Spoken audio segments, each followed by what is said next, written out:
하나, 둘, 셋. 하나, 둘, 셋. 역시 부산의 이 박수와 함성이 늘 마음에 듭니다. 한 번 더 박수 한번 주시겠습니까? 네, 반갑습니다. 방금 소개받은 자칭 타칭 이론 플러스 마스터 박우성입니다. 반갑습니다. 오늘 오신 여러분들 중에서 저를 처음 보신다 한번 한번 더 보죠. 꽤 많으시네요. 네, 저를 안다 한번 손 들어보십시오. 아는 사람이 이렇게 많아요. 네, 좋습니다. 제가 한번 리모컨 한번 확인하고요. 네, 자, 오늘 제가 마이크 괜찮나요? 소리? 네. 조금 이 정도. 오늘 한번 제목을 같이 한번 읽어볼까요? 시작! 이론 플러스. 자, 오늘은 조금 느낌이 다릅니다. 앞에 뭐가 붙었죠? 글로벌이 붙었어요. 글로벌이라는 것이 무슨 뜻인지 나는 모른다. 글로벌을 쓰는 거예요. 그죠? 지금 글로벌을 쓰고 있죠? 지금 글을 필기 준비하고 있죠? 자, 반성문이 아니고 글로벌이라는 것은 우리가 이제 전 세계로 나아간다 라는 의미인데, 그것이 실제적이고 구체적으로 어떻게 이루어지고 있는지 오늘 제가 여러분들께 맛을 보여드릴 거예요. 왜? 그 맛을 보여드리기 가장 적합한 사람이 저인가? 왜일까요? 제가 글로벌 런칭식 사회를 우리 황윤진 리더하고 같이 봤죠. 그래서 그 누구보다도 뜨겁게 글로벌 런칭에 참여하고 제가 직접 또 글로벌 런칭을 선포하는 영광스러운 역할을 맡았어요. 그리고 나서 그게 불과 며칠 안 됐죠. LA에서 있었는데 헌팅턴 비치에서 있었던 그것이 불과 10월 20일이에요. 그리고 이제 우리는 말 그대로 글로벌 이론 플러스의 시대가 막이 오른 것입니다. 자, 제가 방금 시작할 때 물론 오늘 저를 처음 보시는 분들이 있고 저는 저를 처음 보시는 분들이 있다는 것이 굉장히 늘 반갑습니다. 새로운 이로미안들 식구들을 만난 거니까요. 그런데 저를 아는 분들이 이렇게 많은 이유가 도대체 뭘까요? 유튜브? 물론 이제 그렇죠. 유튜브 좀 이게 가까이 올게요. 좀 더 가까이 가고 싶어 나는. 그죠? 유튜브 채널을 제가 직접 운영도 합니다만 그거보다 또 중요한 게 있어요. 더 핵심이 있어요. 뭘까요? 잘생겼다.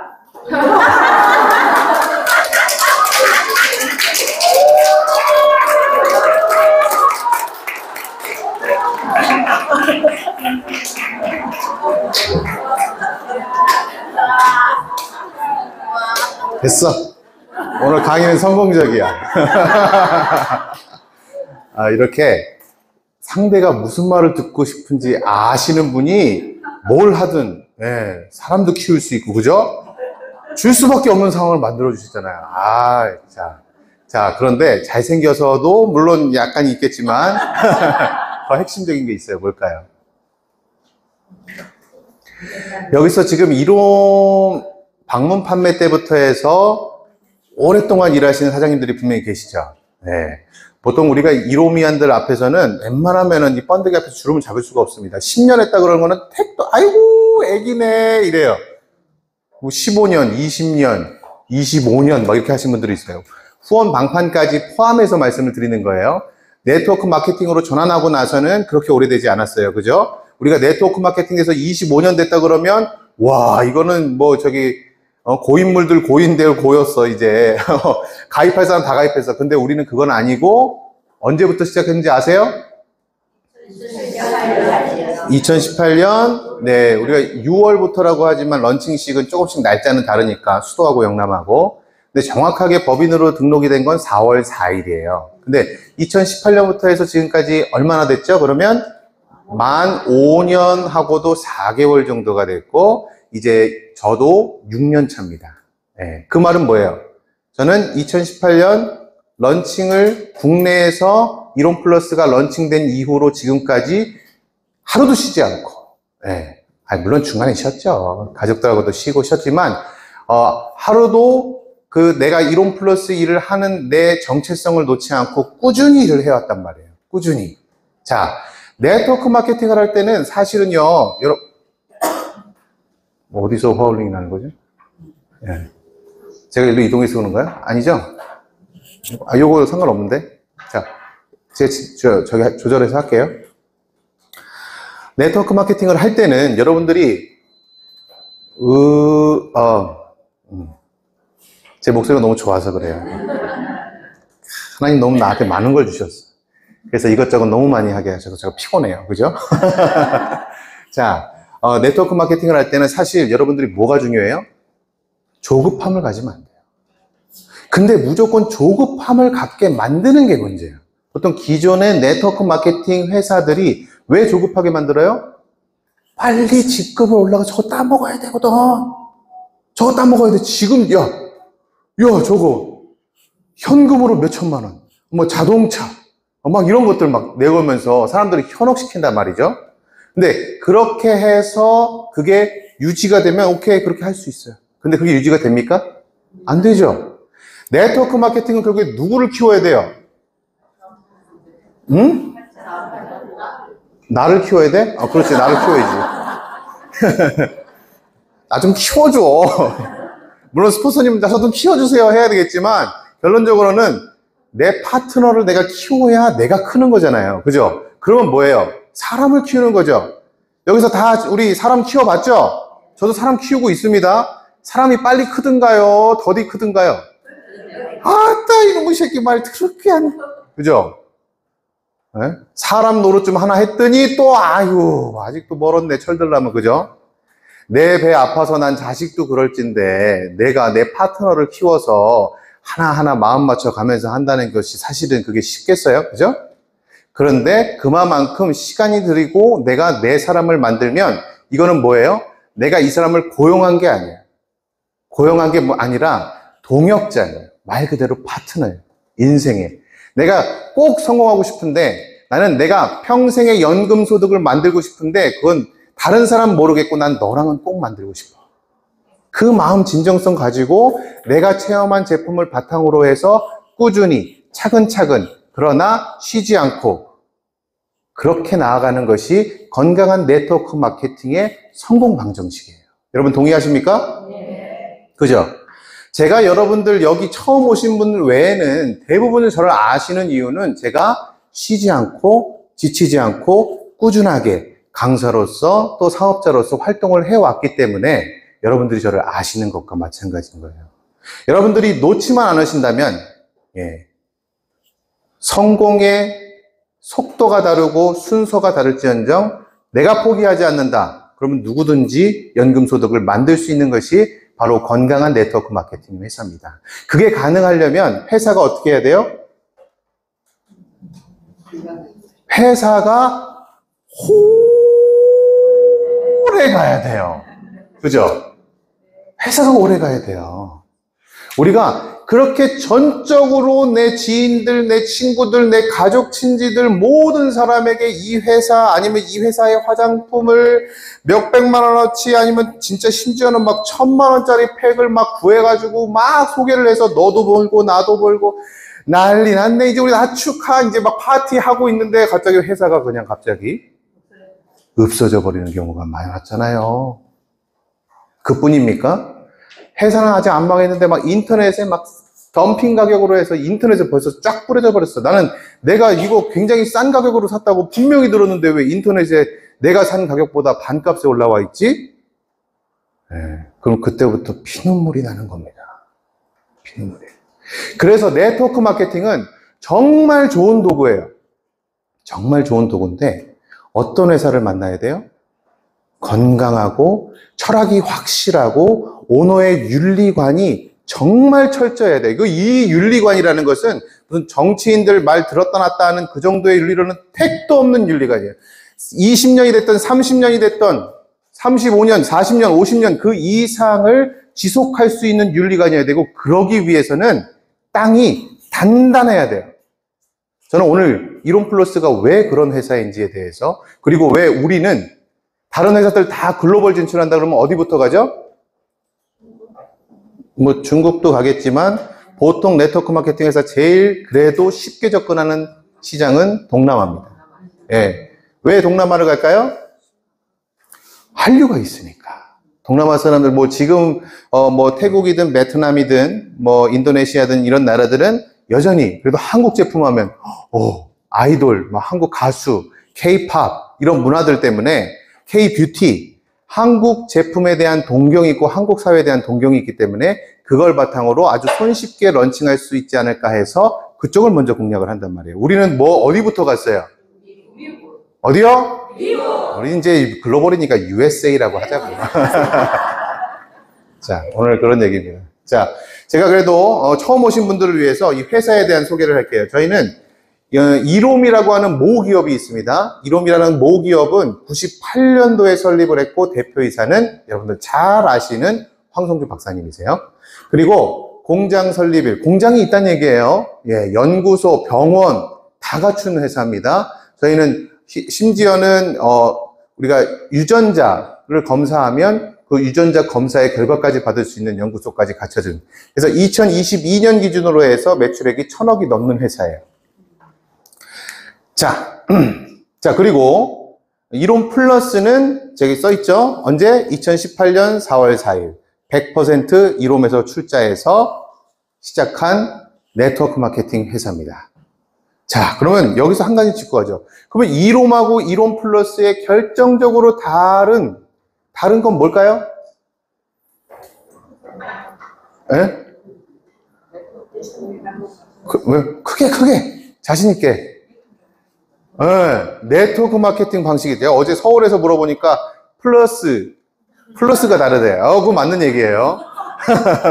그렇지. 근데 이롬에다가 무언가를 더했으니까 플러스라고 붙였을 거 아니에요. 정확하게는 우리는 이롬은 이웃사랑 과학을 추진하는데 그 이웃사랑 과학에 더 주고 싶은 마음을 더해서 시작한 것이 이롬 플러스다. 근데 그 더 주고 싶은 마음이라는 건 뭐냐? 제가 방금 말씀드린 거예요. 여러분, 지금 사회적인 구조가 어때요? 지금 여러분들이 살아가는 지금 살림살이가 좀 어떠세요? 팍팍하죠?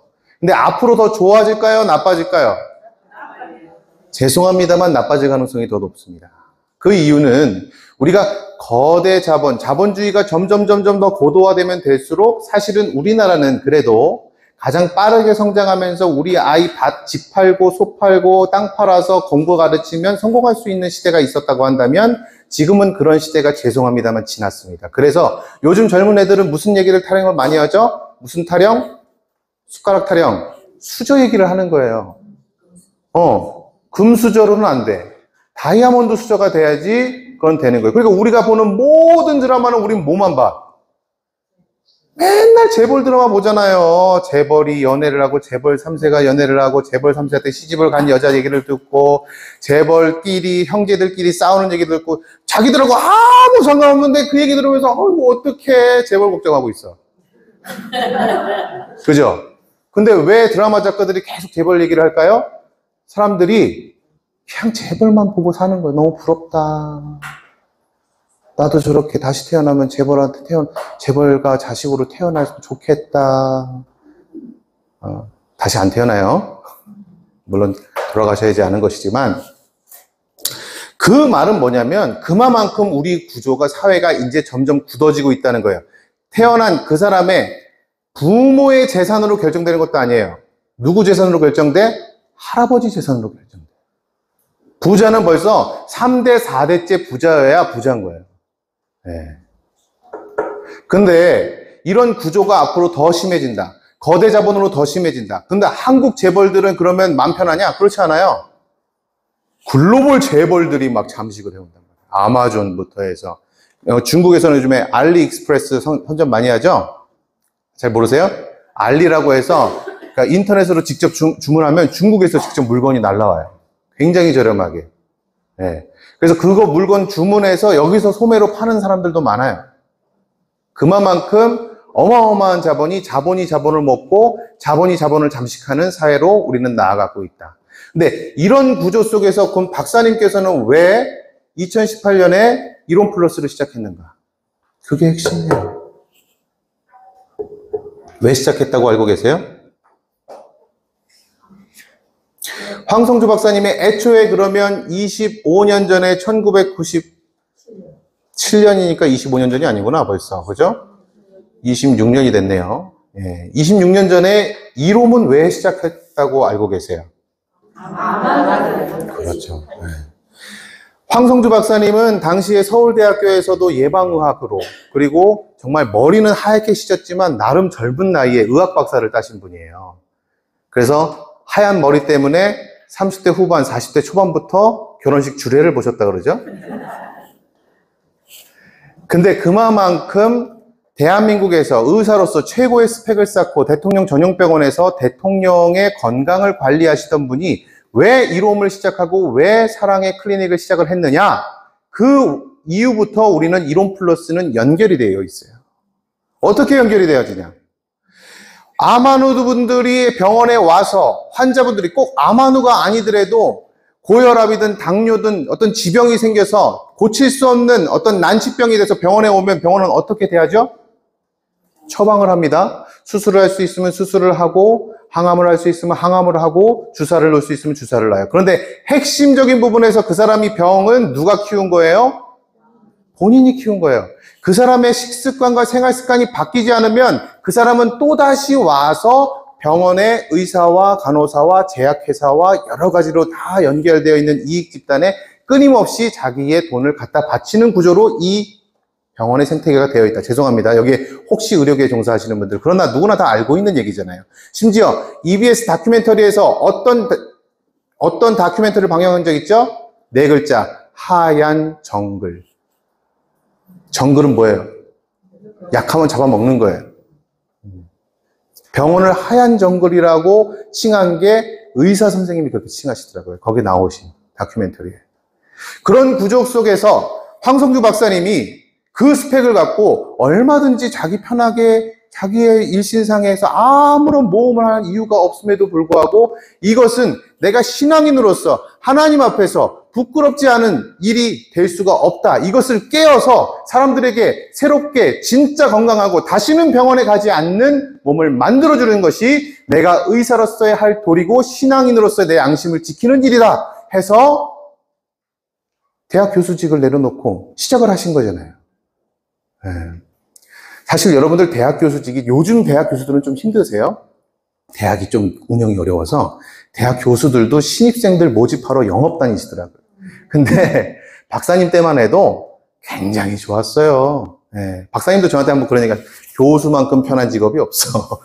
네.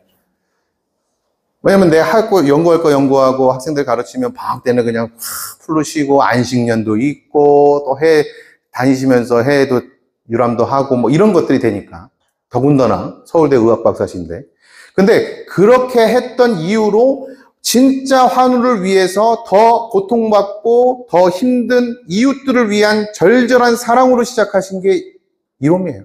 애초에 회사를 하려고 했던 것도 아니에요.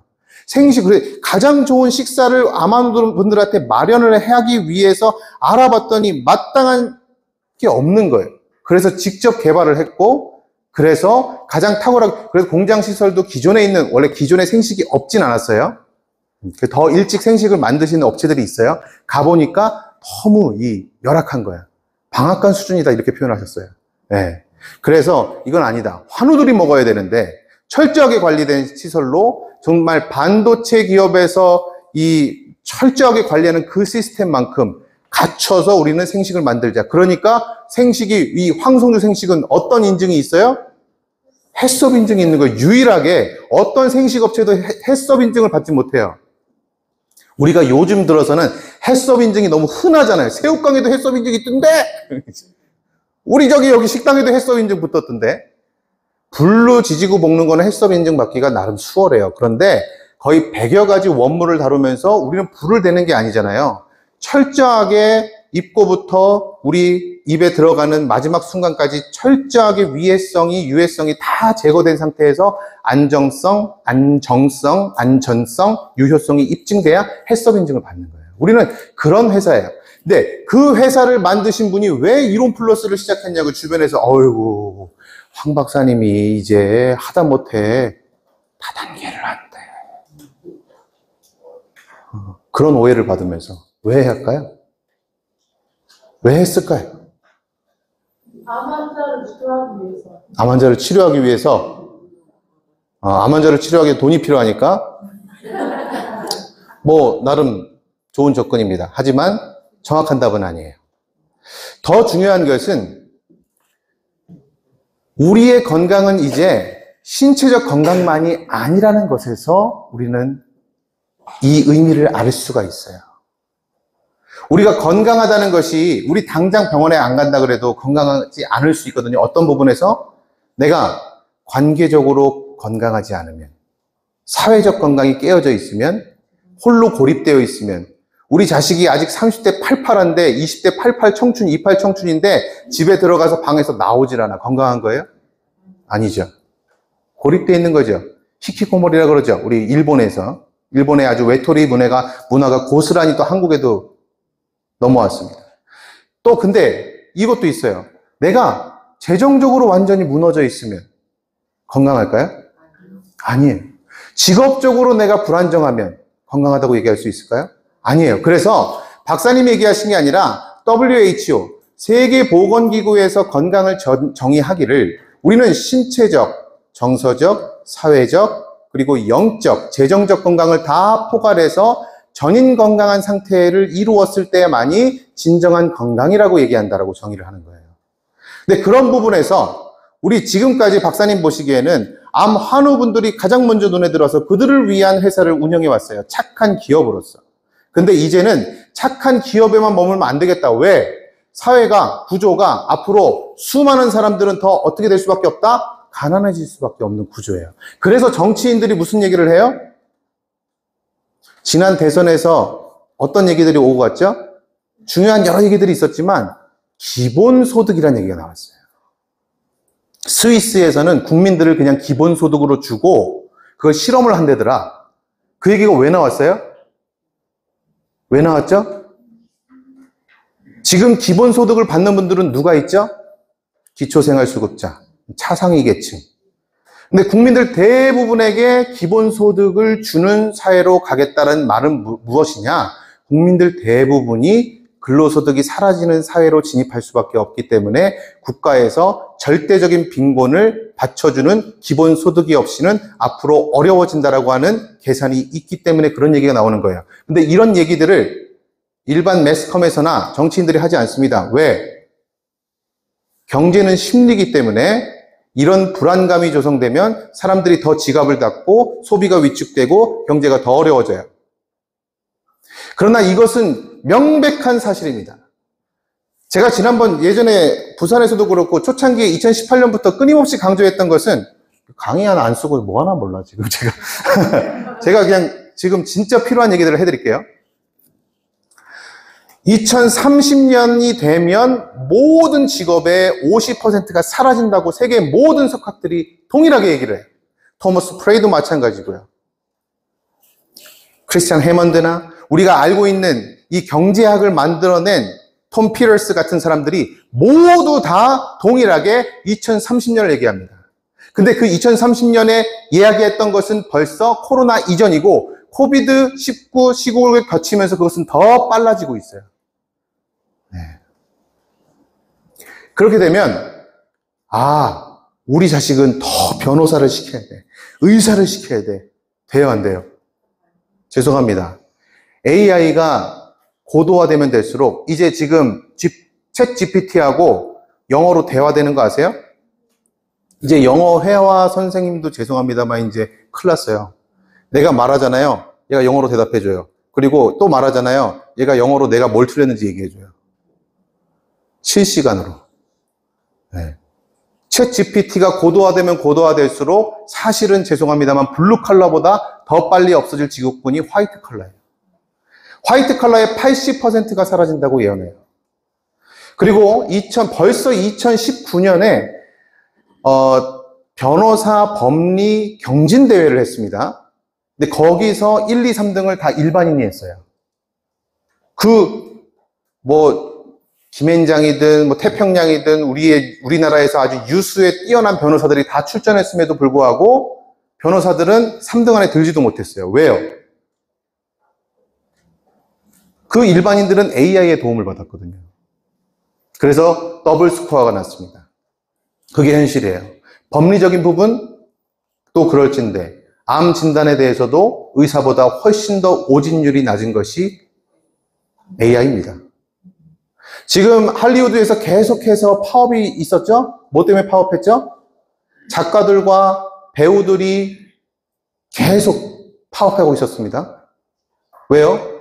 이제 이 사람이 무명일 때 3D로 쫙 찍어놔요. 그러면 이 사람은 이제 필요 없어요. 컴퓨터가 다 알아서 해줘요. 이 사람 얼굴로, 표정으로, 액션으로 다 대신하는 거예요. 대본이요? 다 필요 없어요. AI가 다 써요. 그런 시대를 우리는 맞고 있습니다. 근데 이런 시대 속에서 우리는 지금까지 축적된 자본이 없었어요. 오로지 우리가 기댔던 거는 근로소득이에요.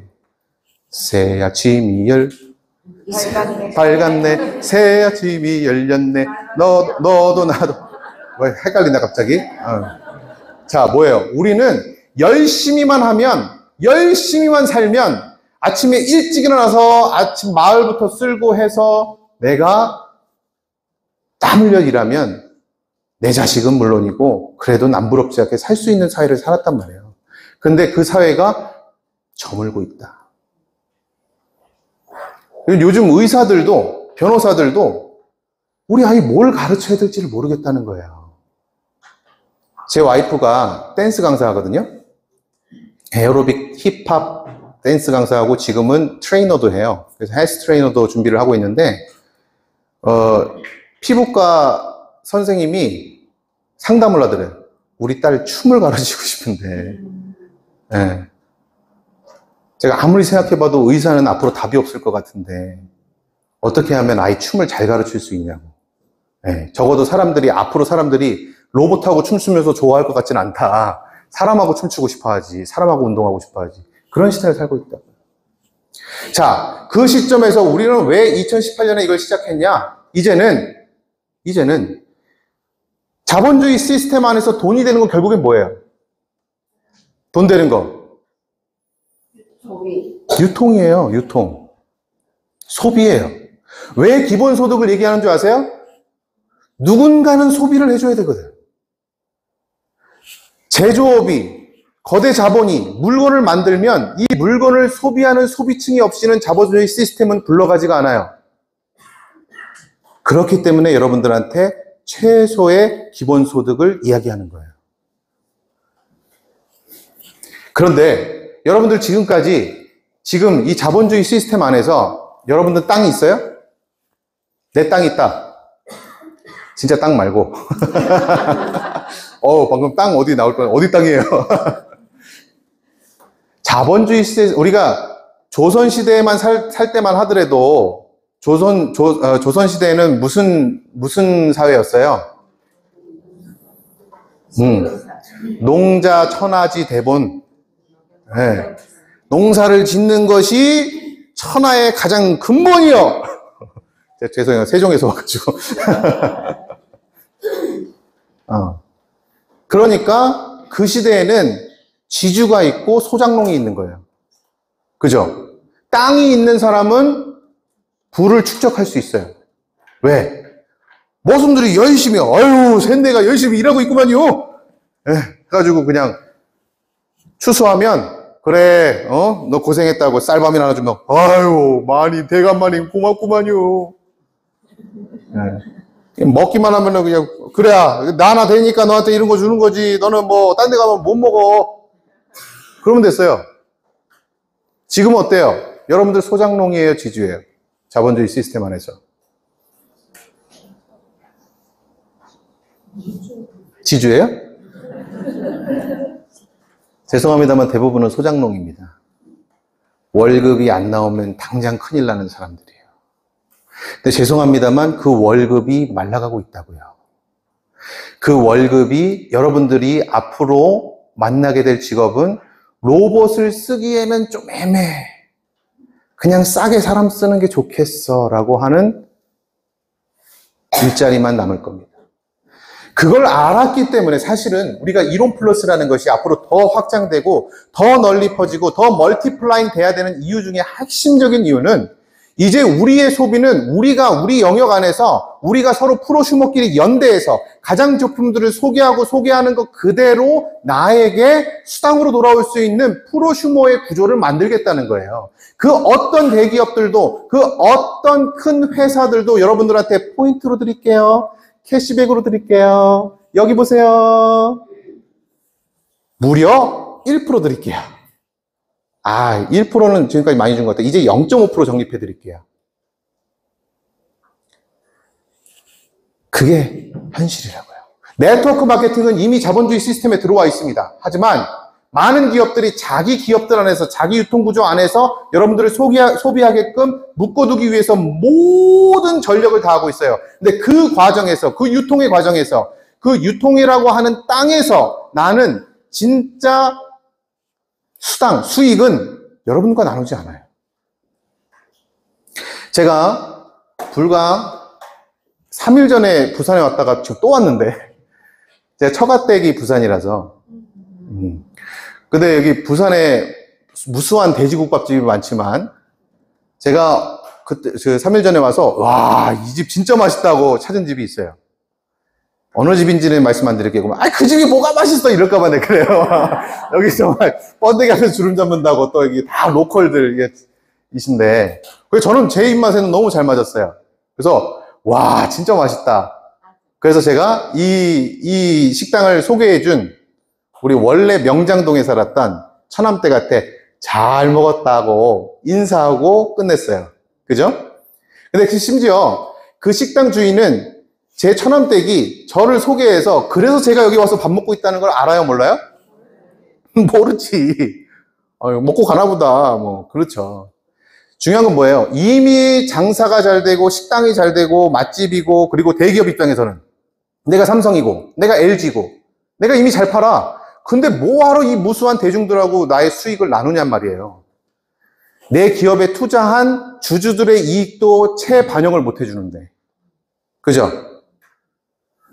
그러니까 이놈이 이렇게 할 필요가 없어요. 사실은 어디다 내놔도, 홈쇼핑에 내놔도, 코스트코에 내놔도, 마트에 내놔도 이놈 제품은 잘 팔려요.